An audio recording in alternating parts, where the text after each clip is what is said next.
doing today? My name's Eric. I really appreciate you taking the time to stop by and check out my video today. On this episode of Smoking, I'm going to show you how to do smoked sous vide pulled pork. Now, pulled pork is one of our family's favorite dish. It's so inexpensive getting some pork shoulders, and it's so delicious, and you could substitute the pork in your favorite recipe that uses either chicken or beef. So great thing, freezes great, leftovers are great. You get a lot of food. If you're trying to feed a lot of people on a minimum amount of money, this is the way to do it, okay? Now, the big controversy when you smoke and sous vide meals is whether or not you should smoke first and then sous vide, or sous vide first and then smoke. Now, typically when I've done pork in the past, I haven't done a smoked pulled pork video, but I have done a smoked carnitas pork video, and I usually smoke it first, because what happens is I normally cook it at around 185 degrees or 165 degrees for around 24 hours. And what happens after it's been cooking sous vide for that amount of time, it gets very soft and it almost falls apart. So it's very hard to take it out of the sous vide bag and then actually go put it on the smoker. So that's why I usually smoke it first. But you know what, this time I'm going to try to smoke it first and after. And for that reason, I'm going to lower the temperature a little bit. I'm going to go for 154 degrees, just so it'll hopefully maintain its shape. And then I'm going to put it on the grill and smoke it for hopefully 2 to 3 hours and bring it back up to temperature. So stick around. I'm going to show you how to do this step by step. Let's get cooking.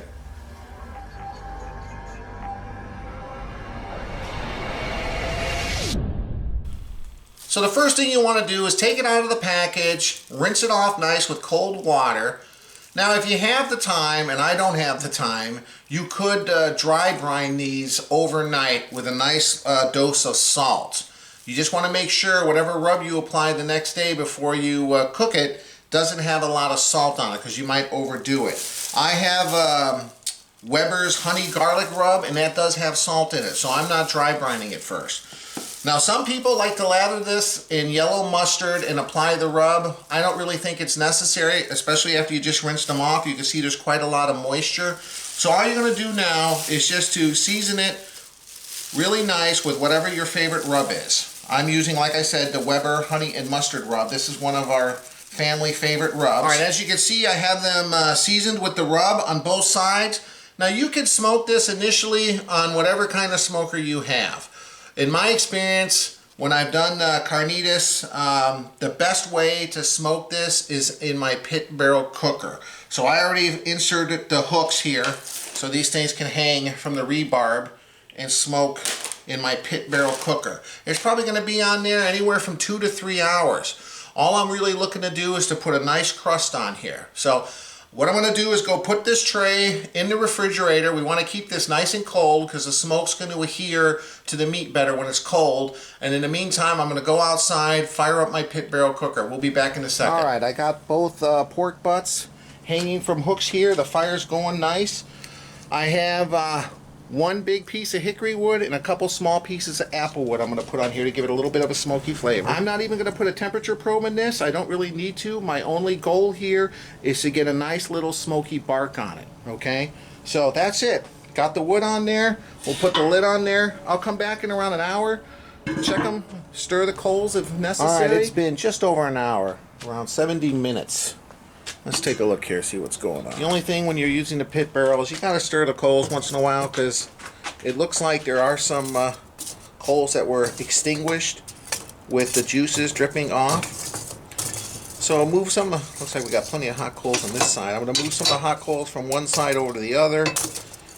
I'm about to probably throw another chunk of wood on here, and then I'll close the lid. I'll let it go for another hour. All right, we're at the 2.5 hour mark. Let's take a look here.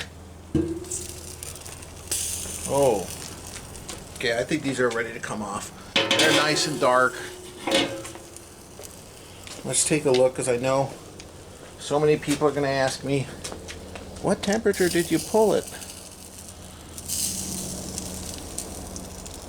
All right, let's see. Okay, 133.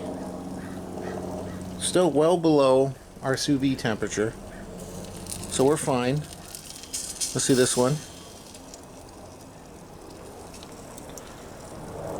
130. It's dropping. 136. Okay. You know what? These are dark enough for me. The bark looks awesome. Let me get these off, get them inside, and then we'll take a closer look. All right, here we are on the kitchen counter. Look at these, man. They look wonderful. They smell wonderful. Nice and smoky. Now the hard part. I'm going to have to try to squeeze these in some food saver bags. Hopefully just the regular bags, but I do have the expandable ones if for some reason they won't fit. All right, here we are sealed in the bags. I was lucky to get them in standard food saver bags.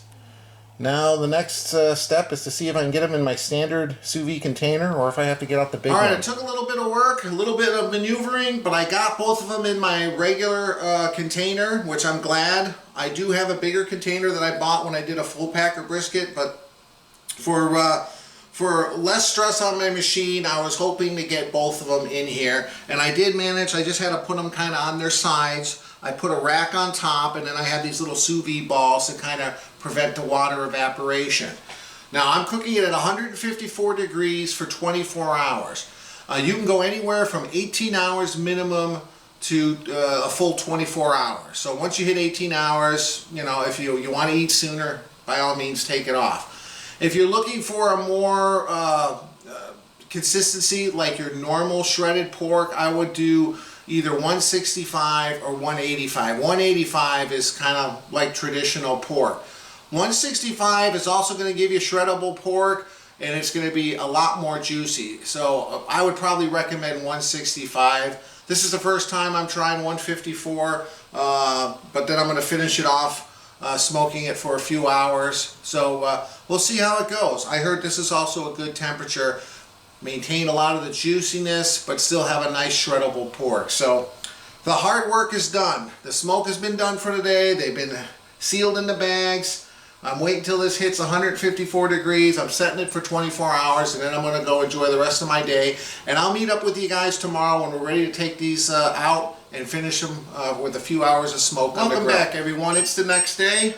This just started beeping around 30 seconds ago. So it is done. 154 degrees for 24 hours. So I'm going to stop this. We're going to get this out, and I'll show you in just a second. All right, I got them out of the bag. They're pretty easy to keep in one piece, I'm glad. But they are soft, so just be extra careful. What I did is I cut a little triangle piece off of each end of the bag, and I drained the juices. I got a total of 6 cups. This is a big 4-cup container, and this is just a 2-cup measuring cup. So around 3 cups per pork butt. I think these were around 7 pounds, 7.5, maybe 8, I can't remember. But anyway, yeah, save those juices, because what's going to happen is after you shred this, it's going to be a little on the dry side. So you want to have this this liquid that you can rehydrate the meat with, especially if you want to crisp it up a little bit in the oven, you know, get it a little crispy. So there you go. I'm going to just leave these sit here. I put them on some racks, as you can see, so they can kind of drip down, and I put a little a baking dish underneath there with some paper towels. I'm just going to let them sit here at room temperature. I'm going to go outside and start up my kettle grill. That should take around 20 minutes. It's going to be perfectly fine to have these sit here for 20 minutes because they're still very hot. And then it'll allow them to drop a little bit in temperature, so when we put them on the grill, they'll be able to absorb a little bit more smoke. So meet you guys outside. Alright, so I just want to show you, I'm using my kettle grill here. We don't need a lot of heat. This is already fully cooked. We just want a little bit of smoke from the charcoal and wood. I put some charcoal over here, you can see on the left side, with a few wood chips. I got 1 wood chip on the bottom. And I only did around 10 charcoals in here, because, you know, we don't need a whole lot. So we're just going to put those very small amount of lit charcoals on the one end. And it's going to travel from this side to the other side. Alright, I put these on a rack. If you have some kind of rack like this, I'd recommend it. I just don't know, you know, I don't want them falling apart once they heat up on the grill. So this is a nice little rack. I put both of them on there. There's enough room in between the pieces so some smoke could still adhere to all sides. You want to take some of your rub, whatever rub you use, and just do a light coating. I'm going to continue to coat all 4 sides of this, and then we'll go outside and we'll throw these on the grill. I'm going to try to keep this anywhere from 225 to 275. It doesn't have to be exact. This rack makes it nice to remove and put on the grill. Let me put this back here. I think that's the best spot for it.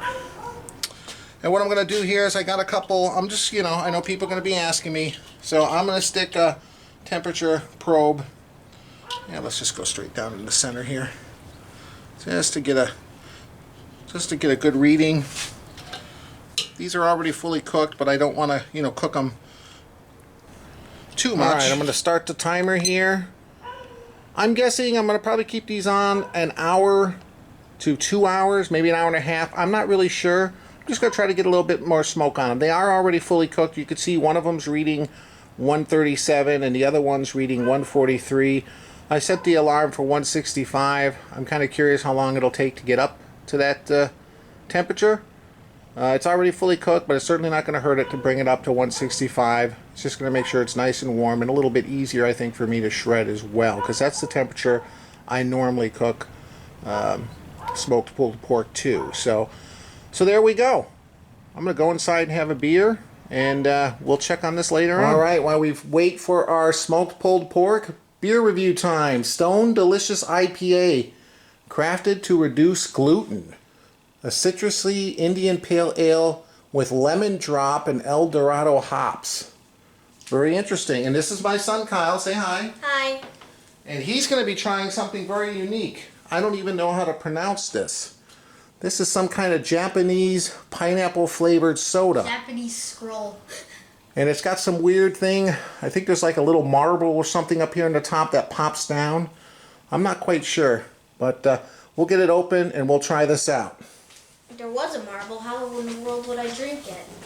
Well, there's directions here. Let's see how to open. Push down in the center to release the opener. To release the opener. Oh, I see. Let's see. Ah, see, you pop out the top of the thing, and there's an opener like this. Daddy's doing a 3D. And look, what you do here, look, you put that there, and then we're going to push down, this is with your hand. Oh! You broke it! And look, there's a little marble. It looks like a clear marble that just got pushed down. That's kind of weird. I don't know what the purpose of that is. Maybe to get the carbonation out? I should just drink out of the bottle. Well, see, look, that's what happened as you pour it. What do you mean? Look at it. Look, it kind of makes it come out at a controlled pace because that marble kind of. Wow, is that interesting? But they're very small. It's only 6.6 ounces. Oh well. All right, and let me try mine. What else does it say on there while I open my beer? Anything interesting? Get the marble out. And let's see, where's this made from? Stone Brewery. I can't really tell you if there's anything interesting on there. Richmond, Virginia, and Escondido, California. Looks like they got two. No, I'm saying on the back or anything. Does it say? All I can read is nutrition facts. Oh, because it's all in Japanese? Warning, and then the rest is just science. Well, I think this is the most unique thing you've ever tried to review. He's like, I'm a pineapple. Yeah, I don't even know what that means. Okay. Hey. Let's put that there so people can see it. All right, Kyle. Me pineapple. Here we go. Cheers. Give it a smell here. Tell me what it smells like first. Pineapple. Fruity. Maybe lemon. Lemon and a little bit of hops. And pineapple. All right, here we go. Look at the camera, take a sip, and tell them what you think.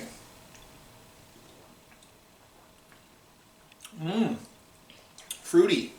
Lemon, tangerine, maybe orange, with a little bit of hops at the end, but it's not very bitter. How's yours? It tastes like if you were to blend a bunch of like Haribo pineapple gummy bears and stick them in a soda. Oh, I love Haribo pineapple gummy bears. Yeah, it's not overly fruity or sweet because it's got that little bit of bitterness at the end. It's very good. What are you doing? Look over here at the camera. All right, guys. Well, it's been on around 12 and a half minutes. It looks like the temperature dropped a little bit. One's at 132, one's at 138, so interesting. I'll just keep an eye on it. Like I said, maybe an hour and a half, I'm guessing, maybe up to 2 hours. I just want to get a nice crust on it because the initial crust I did in the beginning kind of dissolved a little bit as it sat in the bag, and its own juices kind of melted away some of that crust. So now we're going to give it that second crust. I could see you didn't really like it. Well, that's pretty neat. Only thing I would say is a disadvantage is the size. But maybe the Japanese people don't need a big soda. They probably think Americans always have too big of portions. You know, yeah, big portions, like the big gulps and stuff. Big gulps. All right, guys. As always, thanks. Cheers. We'll be back in a second when we're ready to pull that pork off the kettle grill and take a look at it, shred it up. Till then, I'm going to enjoy my beer. All right, it's been exactly 30 minutes. Temperature's dropping. This is kind of strange, but I guess it kind of makes sense because when I took it out of the sous vide bag, it's 154 degrees. The temperature starts dropping slowly. By the time I actually got this on the grill, it's probably 40 minutes later, and the temperature probably dropped a little bit. And now it's going to take a while for it to climb back up. It's probably going to hit a little stall and then start going north again. About 131, 133 after a half hour. So yeah, I was worried I wasn't going to be able to get a couple hours smoke on it, but it looks like it's certainly possible. So let's take a look and see. Oh yeah, there we go. Okay, my temperature gauge is right at 200, so it's a little bit lower. I'll open the vent a little bit more, just to get it a little bit hotter. Just a slight adjustment. We'll do there. All right, 1 hour, 5 minutes. They're both at around 135 degrees. Let's check them out. Can't believe the temperature hasn't climbed that much. Well, you can definitely tell they're getting a better bark. In fact, this one is broken. Let's see. Temperature looks to be around 240, which is fine. So you know what I'm going to do? I'm going to flip these over. I want to get some bark on the other side.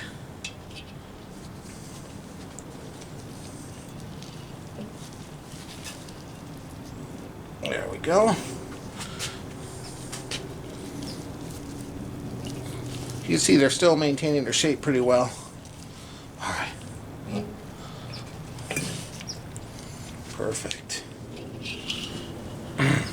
You know what, I'm going to go grab a couple wood chips to throw on here because looks like the wood's pretty much burned all the way through. And then we'll come back and check this out shortly. All right, we just clicked past the 2 hour mark and I'm amazed. I've had this on 2 hours. It hasn't been extremely hot, but I'm still surprised. It's one's at 150, one's at 144. So I think I'm going to call it a day because I'm getting hungry. It's getting dark out here. But let's just take a look at them, see how they look like. Yeah, the coals are still going. They're slowly dying off there. Get them inside, take a closer look. Here we go. They're inside. Man, they look great. Still was able to move them relatively easy. So next step is to see how well they shred. But man, look at that extra smoke layer from smoking them after the sous vide. Man, they look good. Alright, so here we are. I'm just going to start with one here. Now, there's a lot of fat in these, so take the big clobs of fat and throw them out. But let's just kind of start shredding into this to see what we're dealing with. Actually, let me first, there's a big bone here. Let me peel this aside. Ooh. Now it's a little more firm than like normally when it's completely flaky, but look at how clean this bone comes out. That's the magic of sous vide. And then if you don't have a pair of, if you don't have a pair of claws like I do, just take a couple forks. If you got those big sharp forks, those work great. But yeah, you can see how this is a little bit more pulled together than normal pulled pork, but it's perfectly cooked. You can see how juicy it is. Let's just see. You can see how juicy it is. It's got a nice smoke ring. I'm going to try a piece right now.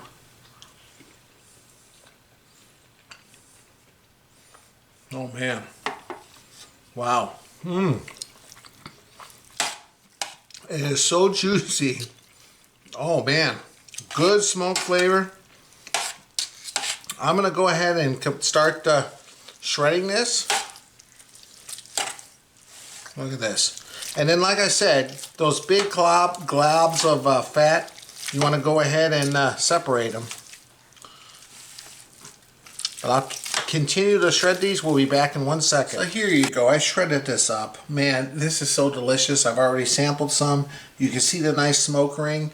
So what I've done is I take some of the juice from the bag and I reduced it down and I added a little bit barbecue sauce in here to kind of thicken it up a little bit. And all you're going to do here is just add a little bit to add some moisture. You don't need a whole lot, just a little bit, like that. And then if you're going to freeze this, which it's excellent to freeze, just put a little portion in a freezer bag, add a little bit of the liquid. You can freeze it, then you can just reheat it up in a saucepan or put it in a microwave in a bowl. It's absolutely delicious. So I'm going to get my son and wife out here. We're going to try this. We'll be back in a second. All right, here we are with the whole family. My wife Monica, my son Kyle. Say hi. Hi. And we have some here. I got some forks, and I put some of that barbecue sauce in the juice here, reduced it down. Take a fork here. Here, let me give it to you. Take some, dip it in this sauce, and try it. So good. Oh my gosh. The oof sauce. Go ahead.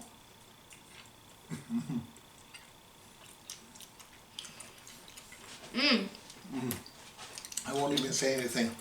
I'll wait for the reactions. What do you think? Yeah. Man, such a great smoky flavor. So juicy. Oh my gosh. Make sure you save the juice and reduce it down. Add some your favorite barbecue sauce. You can make little barbecue pulled pork sandwiches with some coleslaw. That's what we're gonna do. And some buns.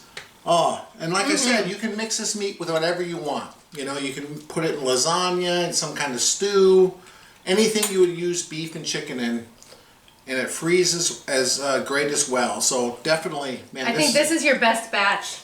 Honestly, I think this is the best batch. I never double smoked it and sous vide it before. This is amazing. It's tender, it's smoky, I can't even put it into words. It's out of this world. This is now, I mean, this was already one of my favorite things of yours, but this takes it to a whole new level. What do you think, Kyle? What do you I'm have? gonna dip it. You're gonna dip it? Wait, what? I don't know if he quite likes it or not. Careful. Be careful, you Grace. Don't get it all over Ava Grace. Come on, eat it. So as you can see, if my 10-year-old son Kyle likes it, I'm sure you will like it. It was a little extra work double smoking it. But look, you don't have to double smoke it. You can smoke it either before or after. It's still going to be really good. As always, guys, I really appreciate you watching my video. If you like the video, hit like. Please consider subscribing. Hit my link above, ericsmokingbbq.com, and we'll see you next time. Bye. Bye.